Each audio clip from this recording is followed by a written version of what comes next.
Si tu as toujours voulu te lancer en bourse, mais que ça te paraît compliqué, réservé aux experts ou carrément risqué comme un casino, alors cette vidéo est faite pour toi. Je vais t'expliquer de zéro comment investir en bourse intelligemment quand on débute, avec une méthode simple que n'importe qui peut appliquer. Commençons par la base. Qu'est-ce que c'est la bourse? Alors déjà, oublie les images de traders qui hurlent partout en salle de marché.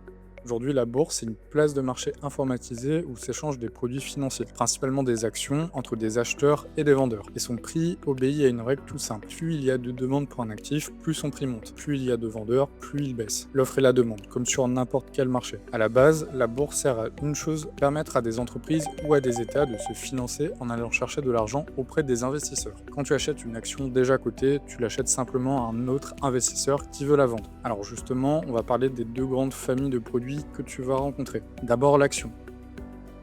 Une action, c'est un titre de propriété. Si tu détiens des actions Apple, par exemple, tu possèdes une petite fraction de l'entreprise.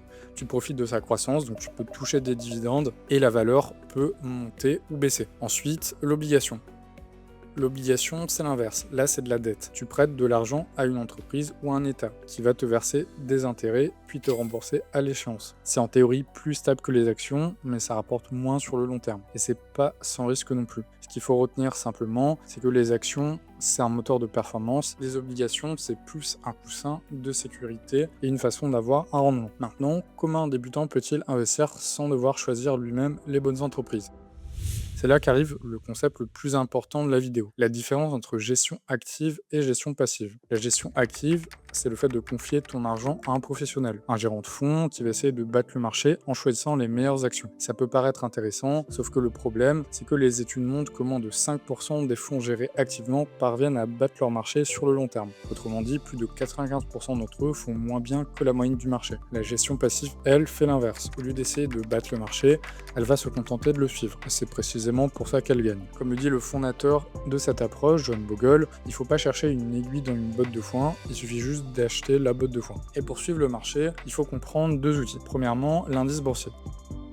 Un indice, c'est un panier représentatif d'un marché. Le CAC 40, par exemple, ce sont les 40 plus grosses entreprises françaises. Le S&P 500, les 500 plus grandes américaines. Et le MSCI World, lui, va regrouper les 1300 plus grandes entreprises réparties dans plus de 23 pays développés partout dans le monde. Un indice, c'est comme un thermomètre. Il va mesurer la santé d'un marché, mais tu ne peux pas l'acheter directement. Et c'est là qu'intervient le deuxième outil, la star de la gestion passive, ce qu'on appelle l'ETF, ou le tracker. Un ETF, Exchange Trade Fund, c'est un fonds coté en bourse dont le seul but est de répliquer la performance d'un indice. Concrètement, avec un seul ETF MSCI World, tu investis d'un coup dans plus de 1300 entreprises à travers le monde. Donc si le marché monte de 10%, ton ETF monte d'environ 10%. Il y a une petite différence, notamment avec le tracking error, mais grosso modo, l'idée est là. Tu es diversifié instantanément pour des frais assez faibles, souvent autour de 0,2% par an. C'est un outil assez idéal pour un débutant, simple, diversifié et peu coûteux. Alors maintenant que tu as l'outil, parlons de l'état d'esprit, parce que c'est là où plusieurs débutants se plantent. Il y a quelque chose qu'Einstein avait d'ailleurs appelé la 8e merveille du monde, c'est les intérêts composés.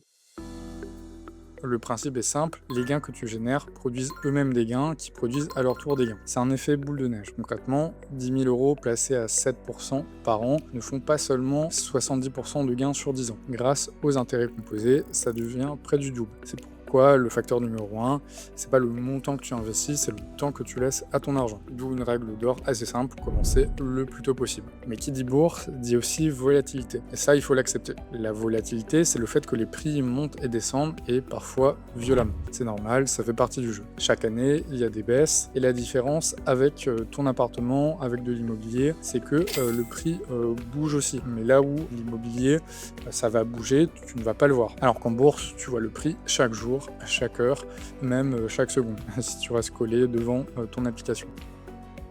Sur les 40 dernières années, le marché américain a terminé l'année dans le vert environ 3 années sur 4, malgré des chutes en cours de route. En fait, à long terme, les marchés montent. La condition, c'est d'être capable de supporter les variations sans paniquer. Et ça m'amène à 3 règles de comportement qui valent de l'or. Première règle, avoir en tête, oublier le market timing. Le market timing, c'est ce rêve d'acheter au plus bas et de revendre quand le cours est au plus haut. On aimerait tous faire, mais dans la réalité, c'est quasiment impossible à faire et c'est même assez dangereux. Il y a une étude qui a montré que si tu restes investi 20 ans, ton capital peut quintupler, mais si tu rates uniquement les 10 meilleurs jours de bourse sur ces 20 ans, parce que tu étais sorti par peur, ton résultat est divisé par 2. Personne n'a de boule de cristal, beaucoup de gens ont eu envie de vendre au bon moment et d'acheter au bon moment pendant des crises comme le Covid par exemple, mais dans les faits, c'est quasiment impossible de savoir quand ça va repartir et de prévoir à l'avance quand ça va baisser. Deuxième règle, investir progressivement. Au lieu de tout placer d'un coup, tu investis une somme fixe tous les mois automatiquement. C'est ce qu'on appelle le DCA, Dollar Cost Averaging. Ici, l'avantage est double. Quand le marché baisse, tu achètes moins cher et quand il monte, tu profites quand même. Et surtout, tu oublies la partie émotionnelle de l'équation. Les études montrent que les émotions font perdre à l'investisseur moyen entre 3 et 4% par an parce que justement, il va vendre en panique, pensant que tout va s'écrouler. Comme dit Warren Buffett, on n'a pas besoin d'être plus intelligent que les autres, il suffit juste d'être plus discipliné. Bon, là, tu as la méthode et le bon état d'esprit. Alors maintenant, passons au concret. Combien investir et comment construire ta stratégie? Alors avant même de penser bourse, il y a 2 préalables non négociables à avoir. D'abord, il faut avoir une épargne de précaution, l'équivalent de 6 à 12 mois de dépenses sur un livret pour les coups durs, au moins 10 à 15 000 euros. 2, n'investir en bourse que de l'argent dont tu n'auras pas besoin avant au moins 10 à 15 ans. Pourquoi 10 ans? Parce que si les marchés chutent pile au moment où tu as besoin de l'argent et que tu es forcé de vendre, là tu devras vendre à perte. La bourse, c'est du long terme. Une fois ces bases posées, tu peux investir 2 choses. L'excédent de cash qui dort au-dessus de ton coussin de sécurité, notamment si tu as beaucoup d'argent sur les livrets, que tu as déplacé les plafonds, et un montant régulier chaque mois, idéalement 5, 10, 15, 20% de tes revenus. En France, le taux d'épargne moyen est autour de 18%. Il est d'ailleurs assez élevé en ce moment. Même si aujourd'hui, avec le coût de la vie, c'est quand même un peu plus difficile que les années précédentes, ça devrait quand même rester un objectif à suivre. Alors ensuite, côté stratégie, le plus important, c'est pas de choisir la bonne action, c'est vraiment de définir ton allocation, c'est-à-dire la répartition de ton argent entre les grandes classes d'actifs et les différentes zones géographiques. Combien en actions, combien en obligations, combien aux États-Unis, en Europe et en Asie. Cette allocation, elle va déterminer à elle seule la grosse majorité de la performance de ton portefeuille. Pour un débutant qui veut rester simple, tu peux investir sur un ETF type MSCI World, c'est le plus simple, mais honnêtement, c'est pas le plus optimal. Et quand tu choisis un ETF, il va falloir regarder plusieurs critères. Privilégier la réplication physique, privilégier un ETF capitalisant qui réinvestit automatiquement les dividendes pour profiter des intérêts composés, éviter les ETF distribuants, surtout si tu es assez jeune et que tu as pas mal d'années devant toi. Pour les ETF à réplication non physique, donc synthétique, et ça sera surtout pour le PEA puisque tu peux pas avoir d'ETF à réplication physique dans un PEA. Ensuite, il faut regarder aussi les frais, toujours chercher des frais inférieurs à 0,5% par an, et généralement on est souvent à 0,18, 0,20. Tu as un site qui est pas mal pour ça, c'est le site Just ETF.